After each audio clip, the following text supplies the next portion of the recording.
Guys PCS Hindi channel में आपका बहुत बहुत स्वागत है। मैं हर्ष सावेदिया और आप देख रहे हैं इन्वायरमेंट। पर्यावरण एवं पारिस्थितिकी तंत्र में हम आपको 5-6 लेक्चर दे चुके हैं। आपसे देख प्लेलिस्ट में जाओगे, आप मेरे चैनल पे विजिट करोगे, जैसे प्लेलिस्ट में आप ओपन करोगे तो ये सारे चैनल सीक्वेंस से लगे हुए हैं। वीडियोज में भी मिल जाएंगे, आपको प्लेलिस्ट में भी मिल जाएंगे। और इससे पहले सामान्य अध्ययन में मैं आपको पॉलिटी विषय कंप्लीट करा चुका हूँ, बिल्कुल डिटेल्स में कराया है मैंने। एम लक्ष्मीकांत और एनसीईआरटी के माध्यम से मेरे हैंड रिटन नोट्स हैं, पीडीएफ टेलीग्राम पर मिल जाएगी आपको। और इसमें आप देखेंगे जैव विविधता की प्रवणता। इसको शुरुआत करने से पहले मैं आपसे गुजारिश करूंगा कि आप ज़्यादा से ज़्यादा लोगों को शेयर कीजिए और इस वीडियो को लाइक कीजिए, जिससे कि हमें मोटिवेशन मिले। इतना बेहतरीन कंटेंट आपको दे रहे हैं हम। और मैं आपको एग्जाम्पल के माध्यम से, मैप के माध्यम से, साथ में डिटेल्स में आपको ये कोशिश कर रहा हूँ देने की। आयोग का जो ट्रेंड बदला हुआ है, चाहे वो यूपीएससी का हो, चाहे वो यूपी पीसीएस का हो, समीक्षा अधिकारी का हो।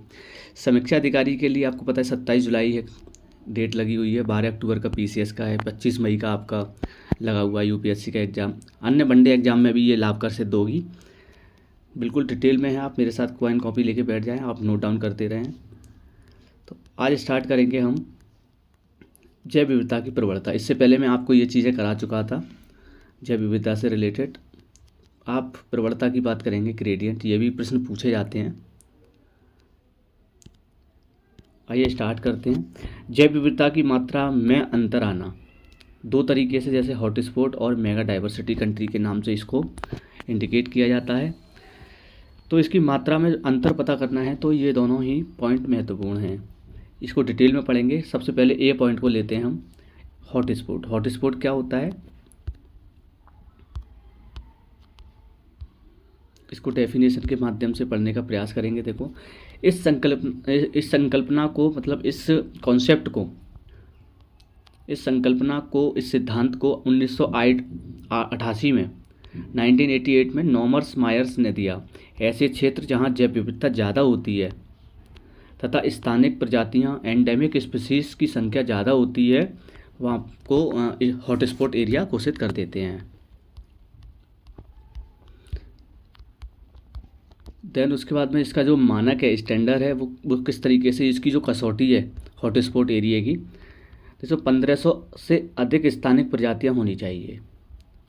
इसकी 70% से अधिक वनस्पतियां नष्ट हो चुकी हों और मूल प्राकृतिक जो नेचुरल वनस्पति का 30% या उससे कम हो रह गया हो, तब ये हॉटस्पॉट के इंडिकेट करते हैं ये। अगर करंट से रिलेटेड देखें तो विश्व में हॉटस्पॉट की संख्या 36 है अभी, है ना, और भारत में 4 है। अगर कोई डेटा बदलता है तो आप इसको चेंज कर लेना यहाँ पर गूगल करके, ठीक है। अब मैं मैप के माध्यम से आपको बताना चाह रहा हूँ। जैसे ये हॉटस्पॉट एरिया है, जैसे हिमालयी क्षेत्र है, ठीक है, एक पश्चिमी घाट है, ये इंडो बर्मा क्षेत्र है, ये सुंडालैंड है। तो इनमें क्या है कि इनमें एरिया है और कितना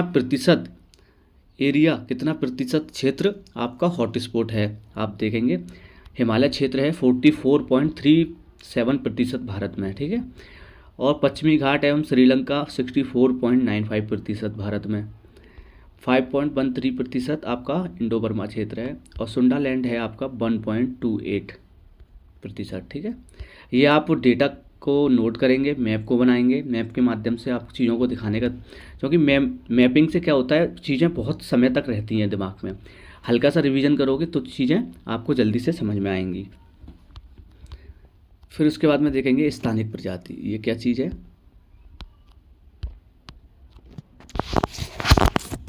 स्थानिक प्रजाति में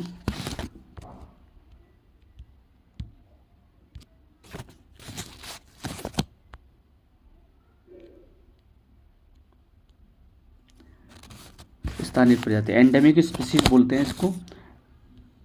वनस्पति काली मिर्च जैसे एग्जाम्पल के रूप में देख रहे हैं। जो स्थानिक प्रजाति के बोलते किसको हैं, जैसे वनस्पतियों में देखें काली मिर्च, जंतुओं में देखें शेर की पूंछ वाला लंगूर, ठीक है। संकेतक प्रजाति क्या होती है, इंडिकेटर स्पीसीज बोलते हैं जिसको, जिसकी उपस्थिति या अनुपस्थिति या बहुलता एक विशेष पर्यावरणीय दशा के प्रतिबिंबित करता हो, मतलब पर्यावरणीय के अनुकूल हो।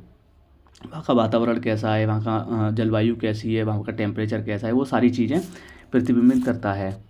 जैसे एग्जाम्पल के रूप में देखें, जैसे लाइकेन है, भारी धातु एवं अम्लों की उपस्थिति के प्रति ये संवेदनशील होता है। लाइकेन लाइकेन क्या होता है, एक तरीके से जैसे आपने देखा होगा काई जिसको बोलते हैं हम, और आपने फंगस और जो ग्रीन शैवाल होते हैं, एल्गी होते हैं, उससे मिलके बनता है, इसको लाइकेन बोला जाता है।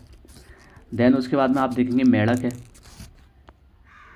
दिन पे दिन मेढकों की संख्या भी कम होती जा रही है, रसायनों का प्रयोग होने से, विदेशी प्रजातियों का आगमन होने से, शिकार होने से और आवास का विखंडन होने से। ठीक है, मच्छरों के लार्वे का ये सेवन करते हैं मेढक, और ये आर्द्र भूमि में रहते हैं। तो ये भी क्या है आपकी, कैसी स्पीसीज है ये, सांकेतिक प्रजाति है ये। फिर उसके बाद में है आक्रामक स्पीसीज, एग्रेसिव बोलते हैं जिसको हम, बाहर से आई हुई प्रजाति, संख्या में तीव्र वृद्धि के स्थानिक प्रजाति के समक्ष चुनौती पैदा करता है उस क्षेत्र में। ठीक है, जो एंडेमिक स्पीसीज है उसके समक्ष क्या चैलेंज पैदा कर देता है ये, उस क्षेत्र में परवच्चक की संख्या कम हो जाती है, साथ में ना के बराबर भी रह जाती है, ये कंडीशन है। फिर उसके बाद में देखेंगे हॉटस्पॉट का संरक्षण के लिए विकासशील देशों के सिविल सोसाइटी एवं संक्रमणशील अर्थव्यवस्था को सशक्त करने के लिए सन 2000 में CEPF का गठन किया गया। CEPF क्या है, एक संगठन है, इसका नाम है क्रिटिकल इकोसिस्टम पार्टनरशिप फंड। ये फंड प्रोवाइड कराता है ये एक जॉइंट प्रोग्राम है, संयुक्त प्रोग्राम जिसके नाम से बोलते हैं। इसमें कौन कौन सी चीज़ें शामिल हैं देख लें। जैसे फ्रांस का विकास एजेंसी शामिल है, यूरोपियन कम्युनिटी, वैश्विक पर्यावरण सुविधा WEF बोलते हैं। ठीक है, इसमें वर्ल्ड इकोनॉमिक फोरम जिसको बोलते हैं, जापान सरकार है इसमें। ठीक है, मैकआर्थर फाउंडेशन है और वर्ल्ड बैंक शामिल है इसमें। तो उसके बाद देखेंगे पी पॉइंट, मैंने आपको ये हॉटस्पॉट करा दिया ग्रेडियंट में। देन उसके बाद में बी पॉइंट देखेंगे। बी पॉइंट में क्या है, चयन का 2 मानदंड है इसमें। देश में विश्व के पादपों की कम से कम 5000 प्रजातियाँ स्थानिक हों, एंडेमिक होनी चाहिए। देश में उसकी सीमाओं के भीतर समुद्री परितंत्र का होना अनिवार्य है। ये 2 कंडीशन इसमें होना चाहिए। विश्व में 17 देश को चुने गए हैं मेगा डाइवर्सिटी के लिए। ये डेटा चेंज भी हो सकता है करंट के लिए। ठीक है, इसको आप देख सकते हैं गूगल करके। मेगा डाइवर्सिटी इस समय कौन कौन सी कंट्रियाँ हैं ये भी पता चल जाएगा आपको। स्टैटिक पार्ट तो मैं करा ही रहा हूँ, कॉन्सेप्ट भी करा रहा हूँ। जहाँ मुझे लगा है करंट की ज़रूरत है वो भी मैंने आपको देने का प्रयास कर रहा हूँ, और मैं इंडिकेट भी कर रहा हूँ कि ये चीज़ें करंट से रिलेटेड है, इसको भी आप चेंज कर सकते हो, कभी भी चेंज होता है तो। फिर उसके बाद में आप देखेंगे जैव विविधता में भारत में। ठीक है, जैसे पश्चिमी हिमालय में हुआ, पूर्वी हिमालय में हुआ। ठीक है, ये पश्चिमी घाट में सबसे ज़्यादा होता है क्योंकि टेम्परेचर अधिक होता है, वर्षा अधिक होती है, बायोडाइवर्सिटी भी यहाँ अधिक होती है। क्योंकि सबसे पहले जो मानसून आता है वो आपको पता होगा दक्षिण क्षेत्र में आता है, इंडिया में दक्षिण क्षेत्र में आता है, वो भी पश्चिमी घाट पर। जो श्रृंखला बनी हुई है पहाड़ों की, सबसे पहले इन्हीं पहाड़ों से, पर्वतों से टकराता है मानसून, वहाँ वर्षा कर देता है। धीरे धीरे मानसून आगे बढ़ता है। जुलाई अगस्त में आपको पता है मानसून आ जाता है। फिर ये कंडीशन आप देखेंगे ट्रांस हिमालय की, है ना। ट्रांस हिमालय कहाँ से कहाँ तक है, इसमें कौन कौन सी श्रृंखला पाई जाती है। कराकोरम है, लद्दाख है, जास्कर है। क्रम होता है ना, एक देखा होगा तुमने कि L J फिर P फिर D, इस तरीके से देखा होगा। कराकोरम, लद्दाख, जास्कर, पीर पंजार, धौलावीरा। तो ये बृहद हिमालय, ट्रांस हिमालय के बाद में बृहद हिमालय है, बृहद हिमालय के बाद लघु हिमालय है, शिवालिक हिमालय। तो बायोडाइवर्सिटी क्या है, इसी सीक्वेंस में होती है। पहले शिवालिक हिमालय पर ज़्यादा होगी, फिर लघु हिमालय पर होगी, फिर बृहद हिमालय पर कम होगी, उससे कम ट्रांस हिमालय पर होगी। क्योंकि बायोडाइवर्सिटी का मतलब ये है कि चीज़ें कैसी पाई जा रही हैं वहाँ पर, वनस्पति कैसी पाई जा रही हैं, स्पीसीज़ कैसी पाई जा रही हैं, वो चीज़ है। और वो चीज़ें कैसे पाई जाएंगी, जहाँ पर टेम्परेचर सही होगा, अनुकूल होगा, उस जगह पर आपको बायोडाइवर्सिटी देखने को ज़्यादा मिलेगी। भारत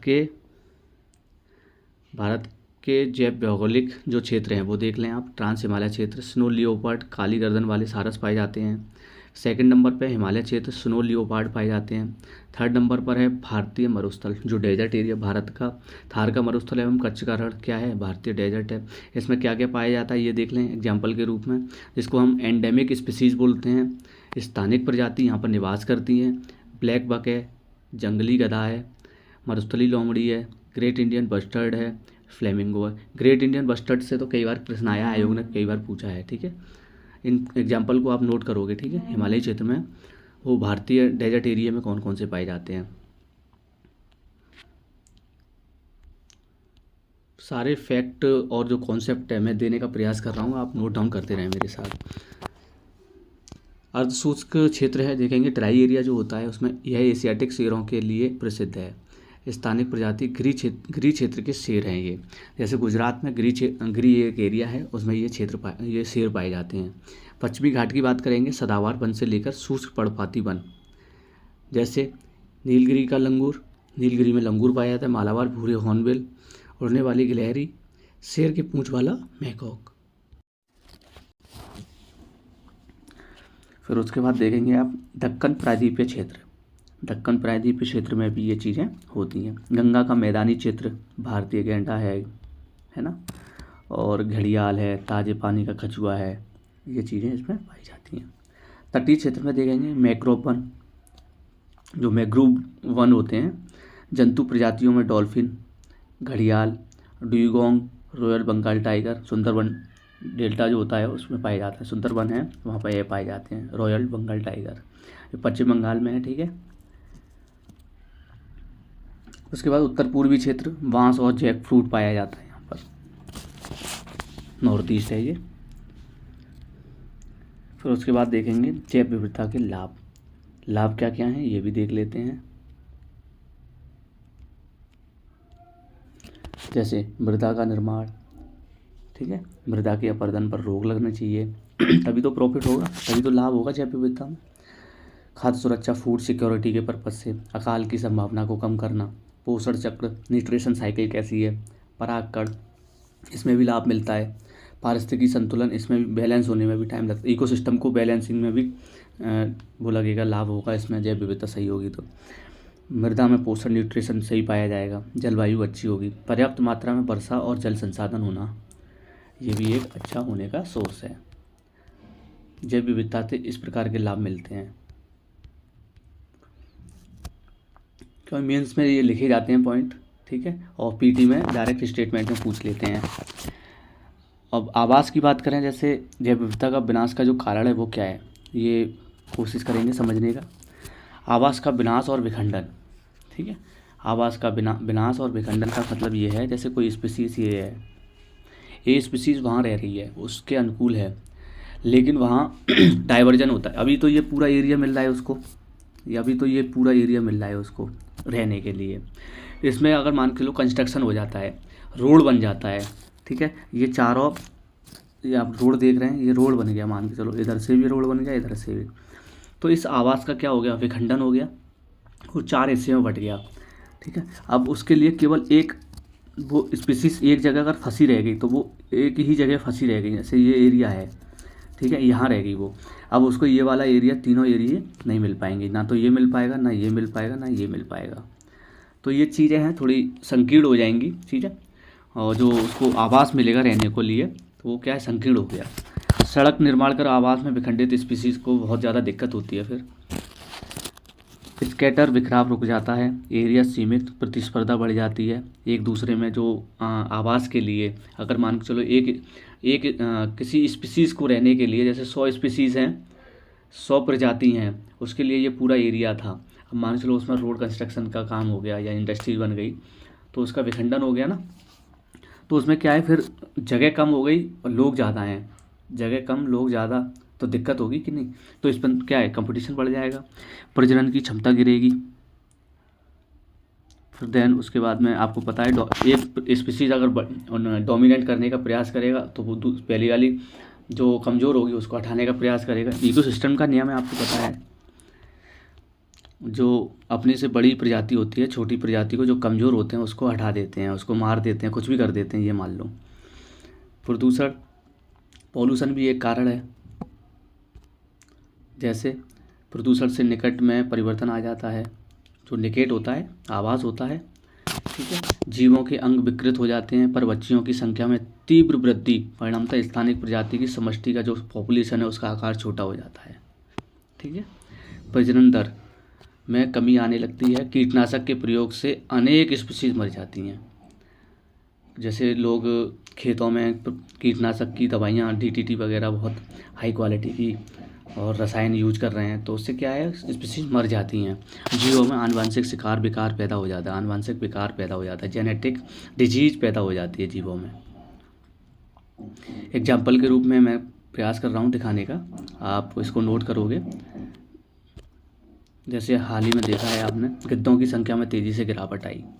उसका कारण क्या है? पशुओं के उपचार में, जो पशु होते हैं उनके उपचार में पशुओं को डिक्लोफेनाक का उपयोग किया गया, ठीक है। ये टैबलेट, ये दवा होती है, पशुओं को दी जाती है जब पशु मर जाते हैं, ठीक है। डिक्लोफेनाक का उपयोग करते हैं और वो पशु मान के चलो नहीं बच पाया, मर गया, तो देन उस कंडीशन में क्या होता है, मृत पशु के खाने में यह दवा गिद्ध के शरीर में चली जाती है, क्योंकि गिद्ध उस पशु को खा जाता है, तो गिद्धों की किडनी खराब हो जाती है। इस दवाई से ये इफ़ेक्ट आया है कि किडनी खराब हो जाती है, तो गिद्धों का प्रजनन दर भी कम हो जाता है। इस तरीके से कंडीशन है, तो गिद्धों की संख्या कम होने का कारण ये भी है। फिर उसके बाद में ये देखेंगे एग्जाम्पल, इसी के मैं कराने का प्रयास कर रहा हूँ। जैसे जैव विविधता का विनाश का जो कारण है, फिर रोगों के प्रसार के बारे में बात करेंगे।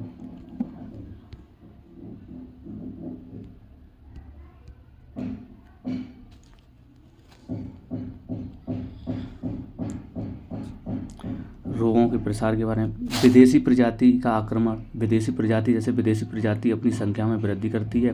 विदेशी प्रजाति स्थानिक प्रजाति के निकट में भी चेंज ला देती है। स्थानिक प्रजाति जो होती है वो दूसरे स्थान पर ट्रांसफ़र मतलब स्थानांतरित हो जाती है। एक ही प्रजाति के फसल की बुवाई से क्या होता है, ये भी देख लें आप।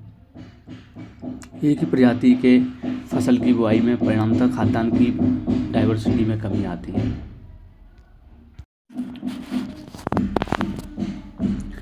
दैन उसके बाद में देखेंगे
छोटे से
देन उसके बाद में आप देखेंगे कि एक ही प्रजाति की फसल की बुआई, परिणामतः खाद्यान्न की विविधता में कमी, खाद्य जाल की जटिलता कम हो जाती है जो फूड वेब होता है, और खाद्य जाल सरल हो जाएगा किसी वायरस के आक्रमण से पूरा, तो इकोसिस्टम के साथ साथ जो फूड वेब है वो भी इफेक्टिव हो जाता है, वो भी प्रभावित हो जाता है।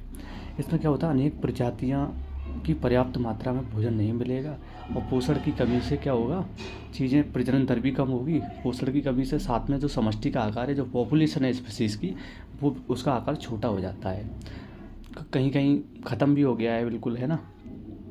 तो उसका जो आकार है, शेप है, वो कम हो जाता है, छोटा हो जाता है। अतिशोषण का भी एक कारण है, ठीक है। शिकार होना, प्रजनन दर के सापेक्ष शिकार ज़्यादा हो जाता है। व्हेल का शिकार बड़े पैमाने पर हो रहा है। इसे सीमित करने के लिए IWC का इंटरनेशनल व्हेल कमेटी ने इसने प्रत्येक देश का कोटा निर्धारित कर दिया है। 1946 में गठन किया गया था इसका, IWC का, ठीक है। इसको आप नोट करोगे। 2018 में जापान इससे अलग हो गया IWC से, क्योंकि वो आपको पता है कॉन्टिनेंटल एरिया है, बिल्कुल समुद्र के किनारे पर ही है वो, और वहाँ आए दिन भूकंप भी आते रहते हैं, क्योंकि उसकी जो लोकेशन है, स्थिति है, वो ऐसी है, जोग्राफिकल कंडीशन ऐसी है जापान की, आपको पता ही है। आप झूम कृषि के बारे में आपने पढ़ा होगा या देखा होगा, सुना होगा। झूम कृषि क्या है? पेड़ को जलाओ, ज़मीन साफ करो और तब कृषि कार्य करो, जब तक मिट्टी की जो उर्वरता है, जो पोषकता है, वो ख़त्म हो जाती है। हाँ, झूम कृषि नॉर्थ ईस्ट में होती है, आपको पता होगा। प्राकृतिक आपदा भी, जो नेचुरल डिजास्टर है, वो भी एक कारण है। जलवायु परिवर्तन, क्लाइमेट चेंज, वैश्विक तापन जो आप देख रहे हैं, ग्लोबल वार्मिंग जो हो रही है, रासायनिक एवं भौतिक निकेट में जो परिवर्तन हो रहा है। निकेट का मतलब होता है जो एरिया है, आवास है, ठीक है, इकोसिस्टम का। विलोपन भी एक कारण है। कुछ प्रजातियाँ तेज़ी से नष्ट होती हैं, कुछ धीरे धीरे नष्ट होती हैं। ऐसी प्रजातियाँ तेज़ी से नष्ट होती हैं जो एक सीमित भौगोलिक क्षेत्र में निवास करती हैं, उन पर कष्ट ज़्यादा है, उनको ज़्यादा डर है, और उनका जो स्पीसीज़ का नष्ट होना है वो तेज़ी से होता है। वो कंडीशन है ये, भौगोलिक क्षेत्र में निवास करना एक ही एरिया में, क्योंकि वो अपने वातावरण के लिए, अपनी जलवायु के लिए, अपने टेम्परेचर के लिए अनुकूल है वहाँ रहने के लिए, और एकदम से जोग्राफिकल कंडीशन और जो क्लाइमेट है वो बदल जाए, जलवायु बदल जाएगी, तो उनके लिए एक विषम परिस्थिति आ जाती है। तो वहाँ पे भी प्रजातियों का नष्ट होना जायज़ है, आपको पता है। जिसके समष्टि का आकार छोटा हो, जिन्हें बड़े आवास की आवश्यकता हो, जिनके शरीर का आकार बड़ा हो, प्रभावी प्रक्षेपणकारी ना हो, जो विशेष निकेट की मांग करती हों। तो ये सब क्या है, कंडीशन है। आपको मैंने बताया ये कंडीशन किसकी है, जो मैं ये टॉपिक करा रहा था आपको, जैव विविधता का विनाश का कारण क्या क्या है। ये सब कारण है। इन कारणों को आप मेंस में भी नोट कर, मेंस में हम एग्ज़ाम जब प्रश्न लिखते हैं उसमें लिखते हैं।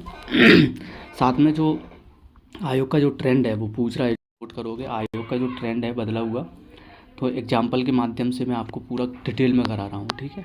और जहाँ जहाँ मुझे ज़रूरत पड़ रही है, डायग्राम बनना चाहिए, मैप बनना चाहिए, तो मैं मैप भी बना रहा हूँ। जीवों के अस्तित्व पर संकट, इसको हम कल कराते हैं इस टॉपिक को, ठीक है, क्योंकि वीडियो 28-29 मिनट की हो गई है, क्योंकि मेरा टारगेट है 20 minute, 15 minute, 25 minute, maximum 30 minute तक। क्योंकि आप स्पीडोमीटर में भी आप यूट्यूब पर जाओगे तो देख सकते हो, स्पीड में भी देख सकते हो, आप उसको नोट डाउन कर सकते हो, आप अपने बेहतर नोट्स तैयार कर सकते हो, ठीक है। आज इसको इतना ही रखते हैं, मिलते हैं, ठीक है, थैंक यू।